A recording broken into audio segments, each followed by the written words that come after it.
안녕하세요, 여러분. 귀로 듣는 자주인의 독서교양 백관대학의 성세비입니다. 오늘 2020년 6월 28일 일요일 오후 벌써 시간이 이렇게 됐군요. 6시 40분입니다.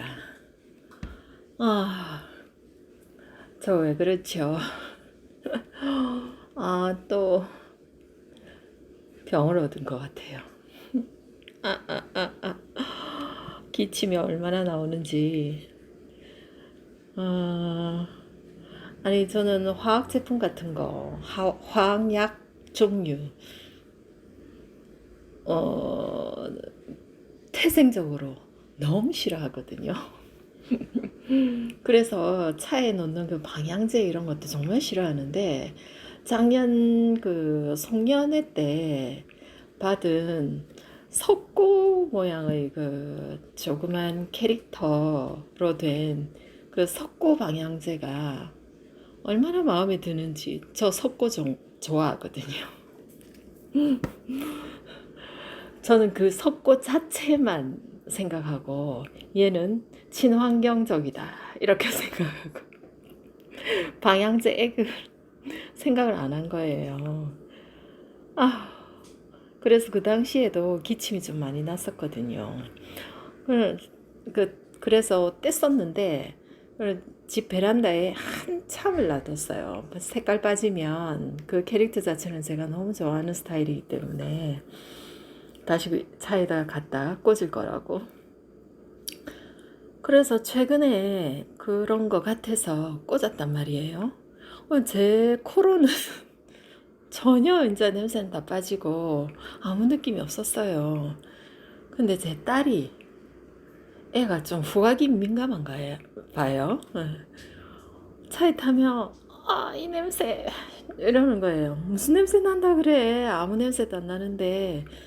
이러고는 그냥 순간 듣고 지나가 버리고 이런 게 한 2주 된 것 같아요. 생각해 보니까 별다른 이유가 없는데 어제 저녁 우리 딸 말, 이걸 떼라니까. 제가 기침을 자꾸 하니까 냄새 안 나는데. 냄새 안 나는 거랑 실제랑은 다를 수 있지 이러는 거예요. 그건 맞다. 역시 내 딸. 그러고 보니까 진짜 딸 말대로 이게 원인일 수 있겠다 싶은 거예요. 그래서 어제 저녁에 떼긴 했는데 깊은 기침을 얻었어요. 힘들어. 자꾸 제 몸 안 좋은 얘기만 해서 죄송합니다.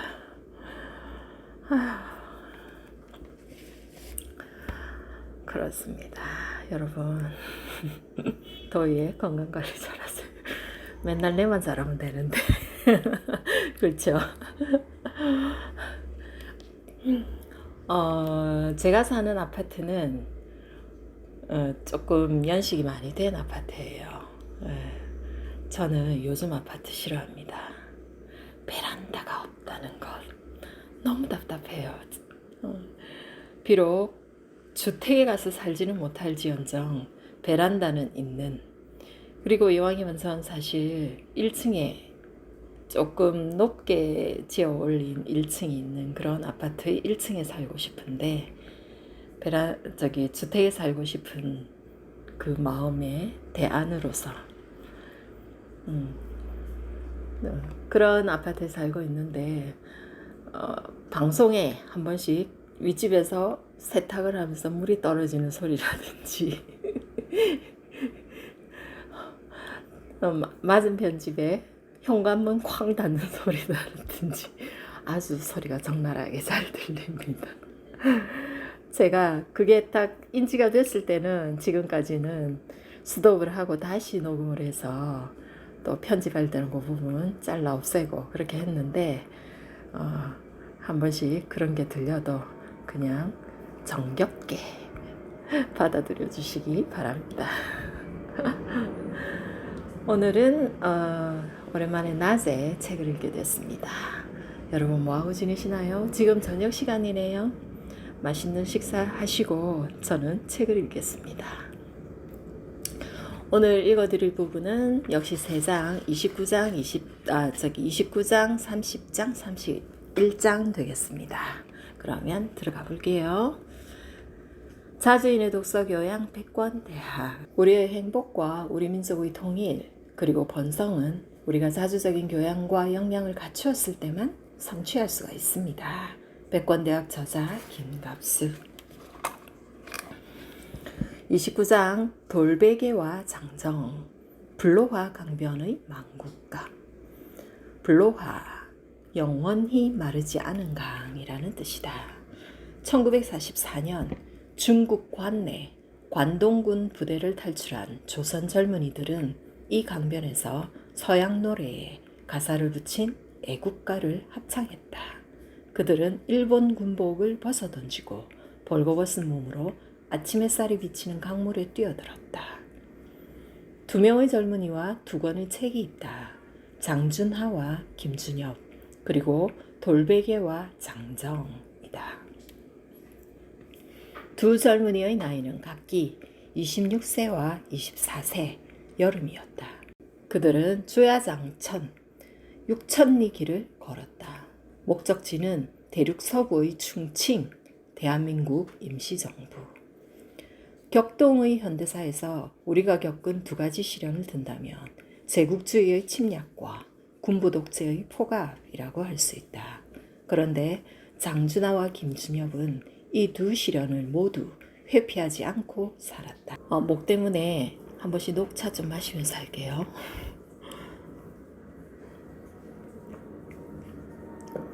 동시에 2 사람은 어지러운 시대가 안기는 온갖 순환과 역경에서도 마치 평생 반려자와 같이 돈독한 우정을 유지했다. 일제 말기 장준하는 목사 지망생으로 니혼 신학교에, 김준엽은 게이오 대학 동양사학과에 재학 중이었다. 그들은 똑같이 도쿄 유학생이었지만 서로 알고 지내는 사이는 아니었다. 하지만 그들은 일제의 학병 요구에 가장 적극적으로 저항하는 방식을 선택했다는 점에서 같았다. 2 사람은 마치 합의라도 한 듯이 숨거나 피하지 않고 학병에 응하되 곧 탈영하여 광복군에 합류한다는 방침을 미리 굳히고 떠났던 것이다. 탈영에 먼저 성공한 것은 김준엽이었다. 그는 중국 동부 쉬저우 교회에 주둔 중인 일본군 츠카타 부대 간부 후보생 학병이었다. 1944년 3월 29일 새벽 2시 그는 내무반 침상에서 슬그머니 몸을 일으켜 화장실로 향한다.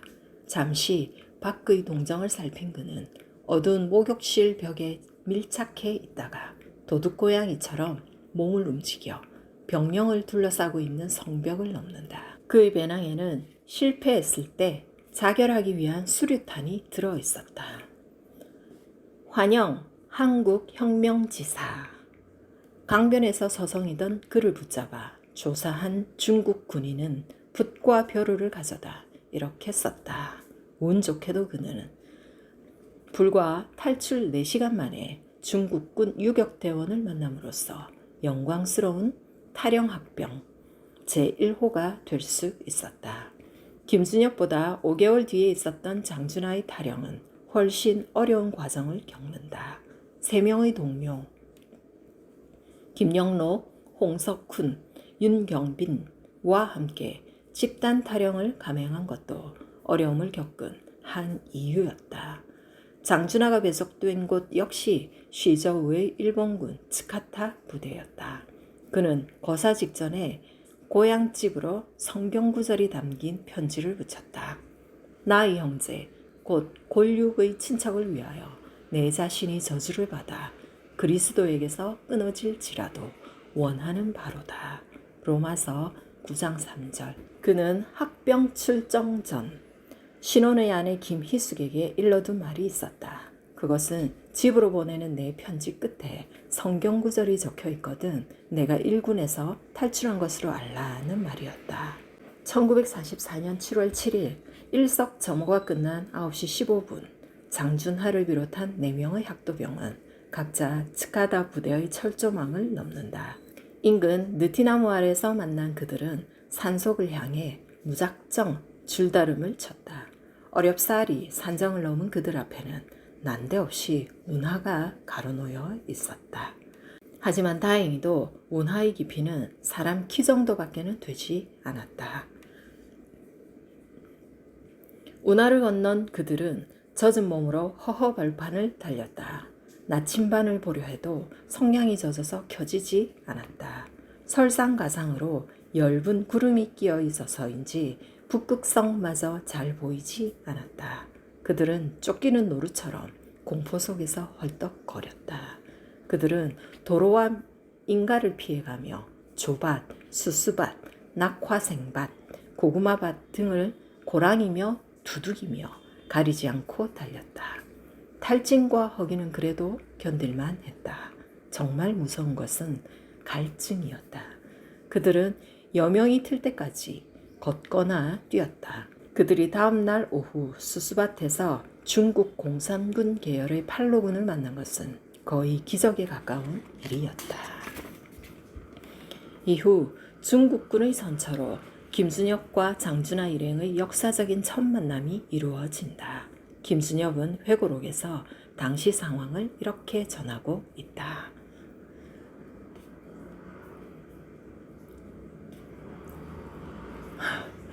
이 부분 너무 감동적이라 가지고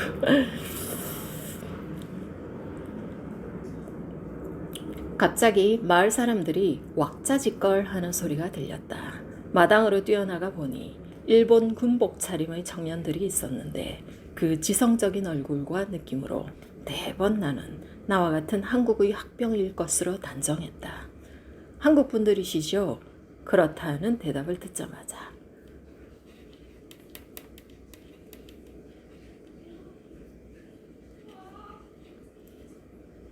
와락 달려들어 그들을 차례로 꽉 끌어안았다.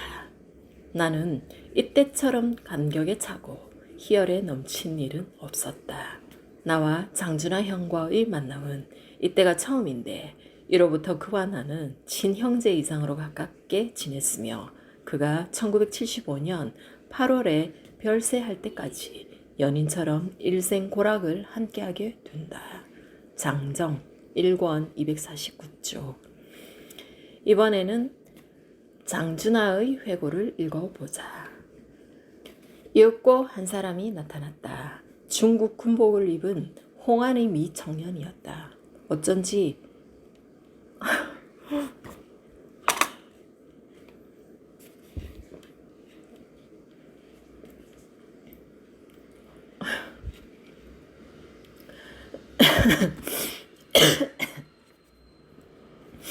어쩐지 말도 내기 전인데 호감이 가는 인상이었다. 이상하게도 그는 우리를 보자마자 이미 다 알고 있다는 듯이 미소를 머금었다. 그리고는 와락 달려들듯이 한국 분들이시죠? 하고 분명한 우리말로 이렇게 물으면서 바로 우리 앞에 섰다. 탈출이시죠? 그렇습니다. 그는 더욱 힘차게 우리를 끌어안았다. 그 이름은 김준엽이라고 했다. 그는 곧 우리에게 친숙해졌다. 나는 10년 지기의 친구와 같은 따뜻한 정을 느낄 수 있었다. 돌베개 64, 65조. 1944년 7월 28일 장준하와 김준엽 일행은 망한 조국의 임시정부를 향해 6,000리 장정에 오른다. 그들은 걷고 또 걸었다. 그들은 다시 별이 빛나는 창공을 보고 갈 수가 있고 또 가야만 하는 길의 지도를 읽으며 걸었다.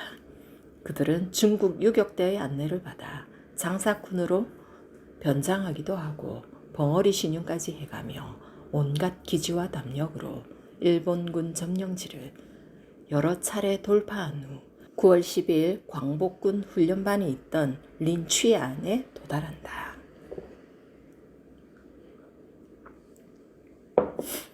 이곳에서 장준하와 김준엽 등은 잡지 등부를 간행했다. 그들은 거친 마분지 위에 일일이 붓으로 쓴 원고를 묶었는데 마지막으로 표지를 만들 종이가 전혀 없었다. 고심 끝에 김준엽은 표지용 헝겊을 희사했는데 그것은 그가 입고 있던 무명 팬티였다. 덕분에 그는 한동안 팬티 없이 허전하게 지내야 했다. 린취안을 떠난 그들은 마지막 목적지인 충칭 임시정부를 향했다. 그들은 매일 백리길을 걸어서 꼬박 2주나 걸린다는 파충령을 넘기도 했다. 심지어는 숲속에서 진짜 호랑이를 만난 적도 있었다. 그들은 한없이 양쯔강을 거슬러 올라갔다. 마침내 1945년 1월 쉬저우 출발 7개월 만에 그들은 충칭 대한민국 임시정부 청사에 이르렀다. 멀리 높은 계단 위에서 청색 중국 두루마기를 입은 노인이 수행 인사들과 함께 내려오고 있었다. 인자한 눈빛을 검은 테 안경 속에 담고 있는 그 노인은 바로 김구 주석이었다. 이곳에서도 장준하와 김준엽은 주석 판공실장 민피로의 지원으로 잡지 등불을 솎아낸다. 1945년 4월 장준하, 김준엽 일행은 시안으로 파견된다. 그들은 이곳에서 광복군 제2지대장 이범석의 지휘로 미군 전략 첩보대 OSS와 합작하여 벌이는 국내 진공작전 공작원으로 선발되어 특수훈련을 받았다. 장준하는 신철, 김준엽은 신일이라는 가명을 썼는데 돌림자가 같은 것은 두 사람이 형제임을 의미했다. 한편 이범석의 부관으로 근무하던 김준엽은 함께 근무하던 이범석의 여비서 민영주, 주석 판공실장 민피로의 딸과 사랑하는 사이가 된다. 이렇게 되자 동료들의 질시와 눈총이 따르게 되어 김준엽은 괴로워한다. 이를 일거에 해결해 준 것이 장준하였다. 장준하는 동료들의 이해를 구한 후 두 사람의 결혼을 적극 주선했고 아예 자청하여 주례를 맡아 결혼식을 일사천리로 진행시켰다. 일본 항복 3일 후인 1945년 8월 18일 장준하와 김준엽은 이범석 등과 함께 광복군 선발대로 고국에와 여의도 비행장에 착륙했지만 석연치 않은 이유로 기수를 중국으로 돌려야 했다. 이후 임정요인들과 함께 귀국한 장준하는 민주민권 운동을 벌이면서 한 시대를 풍미한 고급 시사지 사상계를 주관한다. 중국에서 학업을 마치고 귀국한 김준엽은 사상계의 편집위원과 주관 등을 맡으며 적극 가담했다. 박정희의 5.16 쿠데타 이후 두 사람의 인생 여정은 조금 달라진다. 장준하는 박정희의 독재에 정면으로 맞서는 민주투사로 변신한 반면 김준엽은 고려대 교수와 총장을 역임하면서 학자로서의 길을 걷는다. 하지만 두 사람의 민주, 자유 정신만큼은 단 한시도 굴절된 일이 없었다. 격정적인 성격의 장준하는 독재자 박정희와 유달리 날카로운 각을 세우며 대립했다. 박정희라는 사람은 우리나라의 밀수왕초다. 존슨 대통령이 방한하는 것은 박정희 씨가 잘났다고 해서 보러 오는 것이 아니라 한국 청년의 피가 더 필요해서 오는 것이다. 박정희 씨는 우리 국민을 월남에 팔아먹었고 박 씨는 과거 공산주의 조직책으로 임명되어 조직 활동을 한 사람이다. 장준하는 1974년 1월 박정희에 의해 네 번째로 구속된다. 긴급조치 1호 위반. 그는 헌법 개정을 빙자하여 국론을 분열시키고 사회의 불안을 조성한다는 죄목으로 징역 15년, 자격정지 15년을 선고받았다. 이때부터 국민들은 그를 가리켜 재야 대통령이라고 일컫게 된다. 고려대 교수 김준엽은 1957년 아세아 문제연구소를 발기하여 부소장, 소장을 맡았고 중국 학회를 조직하여 중국학 연구와 독립운동사 연구의 기반을 다진다. 그가 펴낸 중국 공산당사, 한국공산주의 운동사 등은 일관되게 세계 속 한국의 진로를 모색하는 저작이라는 평가를 받는다. 1982년 고려대 총장이 취임한 김준엽은 학원 내에 상주해오던 기관원을 축출했다. 그는 해직 교수 구제에도 앞장서 전원 복직시켰다. 어용 학도 호국단을 해체하고 직선제 총학생회 부활도 관철시켰다. 급기야 그는 전두환 정권의 압박으로 강제 사퇴하게 된다. 학생들은 한 달 남짓이나 총장 사퇴 결사 반대 시위를 벌였다. 그는 그때 학생들의 시위를 인생의 최고 훈장으로 여긴다고 했다. 김준엽은 1960년 이래 장면 내각의 주일대사 제2, 5.16 실세의 김종필의 공화당 사무총장직 제2, 박정희의 통일원 장관직 제2, 노태우의 국무총리직 제2 등을 모두 물리쳤다. 그의 대쪽 같은 선비적 삶은 관직에 관심을 갖는 오늘의 학자들을 부끄럽게 만들기에 충분하다. 그는 국무총리에 응하지 않는 이유를 노태우에게 설명해 주었다고 한다. 노 당선자를 그동안 2번 만났으나 잘 모르고 새 헌법에 따라 전두환 씨가 국정자문회의 의장을 맡게 되는데 총칼로 정권을 장악하고 많은 사람을 괴롭힌 그에게 내 머리가 100개 있어도 숙일 수 없고, 지난 대선에서 야당 후보자에게 투표한 내가 총리가 되면 야당을 지지한 66% 국민의 뜻에 어긋나게 되며 민주주의를 외치다 투옥된 많은 학생들이 아직도 감옥에 있는데 그 스승이라는 자가 총리가 될 수 없으며, 지식인들이 벼슬이라면 굽실거리는 풍토를 고치기 위해 나 하나만이라도 그렇지 않다는 증명을 보여야 한다. 한편 1974년 12월 병세가 악화되어 형 집행정지로 출감했던 장춘하는 이듬해인 1975년 경기도 포천의 약사봉에 등반을 갔다가 의문의 죽음을 맞았다. 일본군 간부 후보생 훈련과 광복군 훈련 그리고 미군 특수공작훈련까지 이수한 그가 야산에서 실족사했다는 당국의 발표를 믿는 국민은 많지 않았다. 아무튼 그는 이렇게 불꽃처럼 살다가 먼저 갔다. 그리고 김준엽마저 지난 2011년 우리 곁을 영영 떠났다. 30장 제국주의 신화와 현실, 이집트의 지배자를 지배할 뿐이다. 유감스럽게도 우리나라에는 아직 제국주의에 대한 적절한 입문서가 없는 실정이다.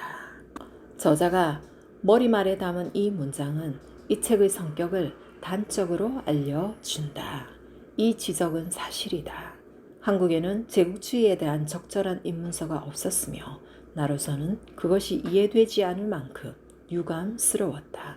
왜냐하면 한국처럼 아직도 제국주의의 영향권에 유폐되어 있는 나라도 없을 것이기 때문이다. 그럼에도 기존의 제국주의에 대한 논의는 아주 고답적이거나 선동적인 것들 일색이었다. 그다지 기대하지 않았는데 좋은 책을 만났을 때의 흡족함을 알 것이다. 더구나 좋은 책의 저자가 한국인인데다가 여성일 경우에는 더욱 흡족하다.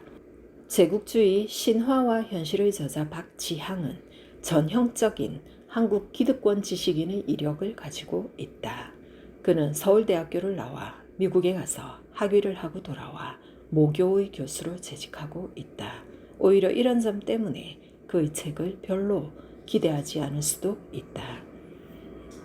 이 책에는 저자의 주관이나 독창이 담겨 있지는 않다. 처음부터 그런 의도로 쓴 책도 아니다. 그러나 나는 이제 비행기가 전 김해공항이 있는 김해에 산답니다. 그러나 나는 제국주의에 대하여 이토록 충실하고 객관적이며 다면적인 고찰을 담고 있는 책을 처음 읽었다. 저자는 주장하지 않으며 설명으로 시종일관한다. 그런데 이 설명들은 예외 없이 매우 확실하고 적절한 예시적 근거로 뒷받침된다. 1990년대 들어 국제관계가 급변하고 문화적, 사회적, 인종적으로 다양화되어 탈식민주의, 포스트 모더니즘, 페미니즘 등이 대두되었다. 얼핏 보아 이런 현상들은 2차 대전 이후 공식적으로 종료된 제국주의와 무관한 것 같지만 사실은 오히려 더욱 밀접한 관련을 가지고 있는 것으로 밝혀지고 있기 때문에 최근 들어 제국주의를 논의해야 할 필요성이 더욱 커졌다. 뿐만 아니라 오늘날 동양인들은 유럽인이 만들어 놓은 타자에 대한 잘못된 정체성을 스스로가 그대로 받아들였다. 더욱이 동양인은 서양 사람들이 만든 단선적 진보사관을 비판 없이 수용해 버렸다.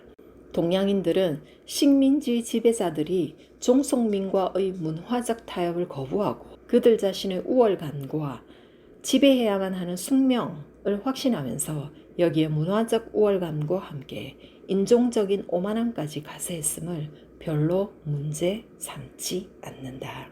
식민주의와 제국주의는 어떻게 다른가부터 논의를 시작하는 이 책은 제국주의를 경제적 착취, 정치적 종속, 문화적 침탈 등 3면으로 고찰한다. 이를 통해 우리는 한국의 진보주의자들이 금과 옥주처럼 여기는 경제적 관점의 레닌식 제국주의론이 제국주의의 일부 개념 그리고 일부 시간대의 것만을 말하고 있음을 알게 된다. 우리가 알듯이 레닌은 1차 대전을 제국주의 전쟁으로 파악하고 이 전쟁이 혁명의 도화선이 되어 결국 자본주의의 멸망을 가져올 것이라고 기대하였는데 이런 기대는 그의 조국 러시아를 제외하고는 실현되지 않았다. 이런 낙관적 오류는 제국주의를 지나치게 금융자본주의의 소산으로만 파악한 한계와 무관치 않을 것이다. 저자의 설명에 의하면 제국주의는 식민주의보다 나중에 출현하였을 뿐 아니라 그보다 더욱 일반적이고 광의의 개념이다. 제국주의에는 공식적인 것과 비공식적인 것이 있다. 이를테면 우리는 이집트를 지배하지 않는다. 단지 이집트의 지배자를 지배할 뿐이다. 라는 말은 비공식적인 지배의 형태를 단적으로 보여준다. 이에 유추해 볼 때 작금의 한국은 영락없이 미국의 비공식적 지배를 받는 식민국가가 아니겠는가. 이 책은 우리가 민주, 자유, 평등의 사상가로 알고 있는 사람들에 대한 호의적 인식을 균열시킨다. 그들이 말하는 진보적인 사상은 서구인들의 한한 것이었다. 그들은 제국주의를 강력 옹호하거나 두둔하거나 방조한 사람들이다. 여기에는 볼테르, 존 로크, 존 스튜어트 밀, 칼 마르크스, 버나드 쇼 등이 망라된다. 이처럼 유럽의 제국주의에는 자유주의와 사회주의의 구분이 따로 없었다. 단지 사회주의자들은 정도가 약하게 덜 노골적으로 제국주의를 비호했을 따름이다. 제국주의는 영웅주의를 조장했다. 우리가 훌륭한 탐험가로 알고 있었던 리빙스턴이 얼마나 지독한 선교 제국주의자인지, 우리가 일견 신비롭게까지 여겼던 아라비아의 로렌스가 얼마나 기만적으로 조작된 인간인지를 알려준다. 제국주의는 인종주의를 심화시켰고 여성차별을 한층 강화했다. 이것은 제국주의적 문화예술과 제국주의적인 인간사항이라는 것이 얼마나 백인 독점적이고 남성 위주인지를 생각해보면 쉽게 알 수 있는 일이다.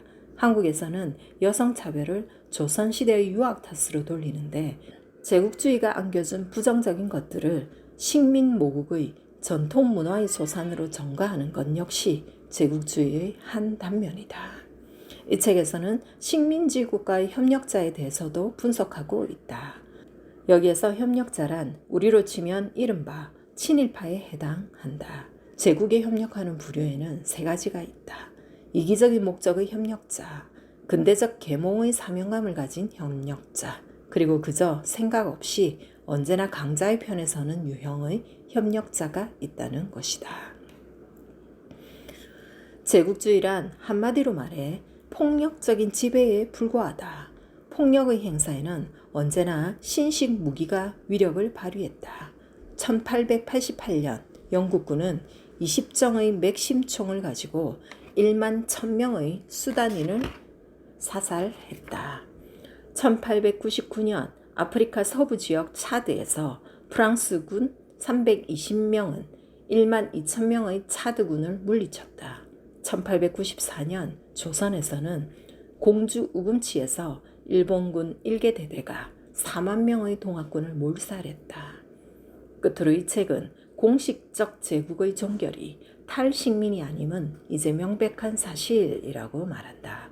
그것은 무엇보다도 현재 우리의 문화적 정신적 구조와 담론에서 적나라하게 드러난다.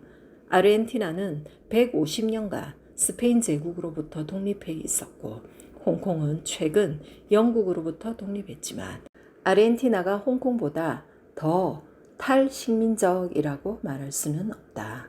299쪽. 1990년대 이후 한국의 진보는 보수와 자유주의자들에게 학습에서 밀리고 있는 게 아닌가 하는 생각이 든다. 이런 유감스러운 현상은 특히 역사와 관련된 분야에서 두드러진다. 나는 이 책을 제국주의를 지나치게 단순하고 편협한 시각으로만 보는 완고한 진보주의자들에게 필히 일독해 보기를 권유한다. 31장 사기열전. 천도는 옳은 것인가? 필부지용이라는 말이 있다. 보통 사람의 용기, 즉 별것도 아닌 용기라는 뜻이다. 이것은 초나라 장군 한신이 한나라 고조 유방 기원전 247에서 195년 앞에서 초패왕 항우 기원전 232년에서 202년을 낮추어 평가한 말이다. 항왕이 노하여 꾸짖을 때는 1000명의 사람이 모두 꿇어 엎드릴 지경입니다. 그러나 휘하의 어린 장수들을 믿고 일을 맡기지 못하니 그것은 필부의 용기일 따름입니다. 항왕은 또한 사람을 인견은 윗사람이 아랫사람을 불러서 만나보다 라는 뜻입니다. 항왕은 또한 사람을 인견할 때면 공손하고 인정이 넘치고 말씨도 부드럽습니다. 아픈 자가 있으면 눈물을 흘리며 음식을 나누어 먹습니다. 하지만 공을 세운 자에게 상을 내려야 할 때는 인수, 관직을 나타내는 끈을 말한다고 합니다. 인수를 넘겨주기가 아까워 달아 없어질 때까지 주무릅니다. 이는 아낙네의 인정일 뿐입니다. 사기열전 옌벤 인민출판사 362쪽에서 363쪽. 한신은 필부의 용기에 더하여 아낙네의 인정을 거론했다. 각각 보잘것없는 용기, 공사를 가리지 못하는 인정을 뜻한다. 세상 사람 대부분이 좋게 생각하는 필부지용과 필부지정을 한신은 단칼에 하찮은 것으로 치부했다. 사기열전은 음미하면서 읽기에 제격이다. 여기서 음미라고 하는 것은 말뜻 그대로 느끼거나 생각하며 읽는다는 뜻이다. 잘 알려져 있듯이 사기는 중국 전한 시대의 역사가 사마천이 궁형이라는 치욕을 감내하면서 이룬 노작이다. 사기 130편의 절반 이상을 차지하고 있는 70편의 열전은 비범한 인간들의 언행을 다룬 명편이 많다. 그리고 삶을 어떻게 살 것인가 하는 근본적 문제에 대한 통찰을 담고 있기 때문에 우리로 하여금 음미하며 읽도록 한다. 사기가 위대한 것은 열전 때문이라고 한다. 이 인물전은 공자가 그리워한 주나라에서 시작하여 힘으로 인을 가장한 춘추시대와 칼로 천하를 다툰 전국시대를 거쳐 최초의 통일제국인 진과 초한의 쟁패전 그리고 재통일을 이룬 한제국까지를 다룬 역사서 겸 문학서이다. 사기열전의 강점은 세계와 인간에 대한 균형과 조화를 이룬 기술에 있다. 이 책에는 객관적 주관과 주관적 객관이 균등하게 나타난다. 이런 특성은 저자의 냉철한 공정성이 없이는 이룰 수 없는 것이다. 30명의 세자편은 제후가 대부분이지만 여기에는 공자 같은 서생도 있고 진승 같은 반란자도 들어있다. 열전편에는 일자, 점쟁이, 화식, 부자, 영형, 아첨꾼, 골개, 개그맨 등이 망라되어 있어 흥미를 배가한다. 이 책에서 가장 중시하는 인물은 제자백가의 총화라고 할 수 있는 육가의 인물들인데, 육가란 유가, 묵가, 도가, 법가, 음양가, 명가, 논리학을 가리킨다.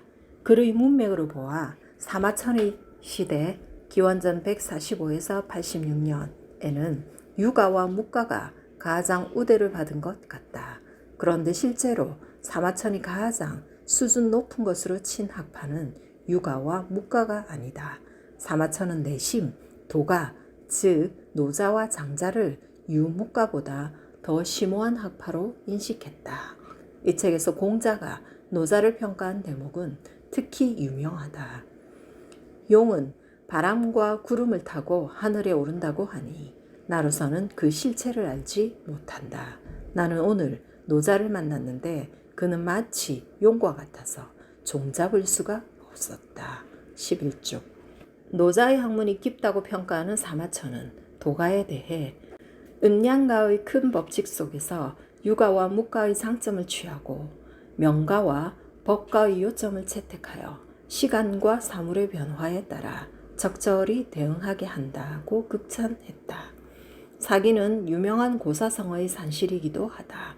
곡하가세, 토사구팽, 낭중지추, 박약무인, 배수진, 분석행유, 사면초가, 와신상담, 지록위마, 천려일실, 구상유취, 다다익선 등 오늘날 한국인이 자주 사용하는 고사성어만 해도 50여 개가 넘게 나온다. 이 책의 마지막에는 물질적 가치를 추구하고 행복한 삶을 이룬 인물전, 화식열전을 배치해 놓음으로써 정신과 물질의 균형을 맞추어 놓았다. 흔히 사기는 도덕적 가치를 우선시한 책으로 인식되는데 실제로는 그렇지 않다. 사기열전에서 인상 깊은 문장을 지면상 둘만 소개한다. 있을 자리가 아닌데도 그 자리에 있는 것을 탐위라 하고, 받아야 할 명예가 아닌데도 받는 것을 탐명이라고 한다. 남의 말을 듣고 반성하는 것을 총이라고 하고, 마음의 눈으로 자기를 밝게 보는 것을 명이라고 하며, 자신을 이기는 것을 강이라고 한다. 탐위와 탐명, 그리고 총, 명, 강, 참으로 음미할 게 많은 말들이다. 하지만 가장 인상 깊은 대목은 첫머리에 있다. 저 산에 올라 고사리를 꺾네. 무왕은 폭력으로 폭력을 바꾸었건만 그 잘못을 모르는구나. 신농, 우나라, 하나라의 시대는 호련히 사라졌으니 나는 어디로 가야 하나. 아, 나는 떠나련다. 운명이 쇠했으니. 백이열전의 한 대목이다.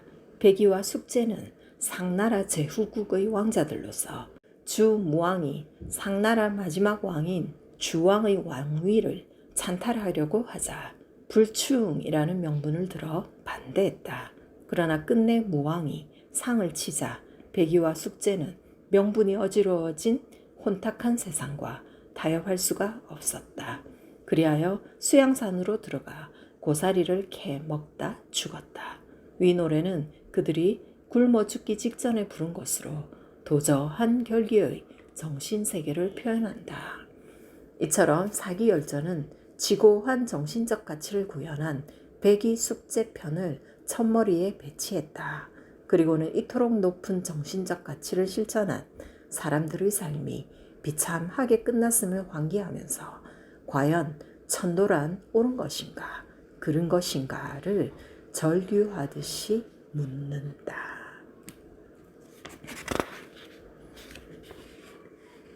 이로써 약속드린 3장의 글을 다 읽었습니다. 식사들 맛있게 하셨는지요? 저는 다음 주부터는 진짜 건강하게 찾아뵙겠습니다. 여러분 안녕히 계세요. 다음 시간 뵐게요.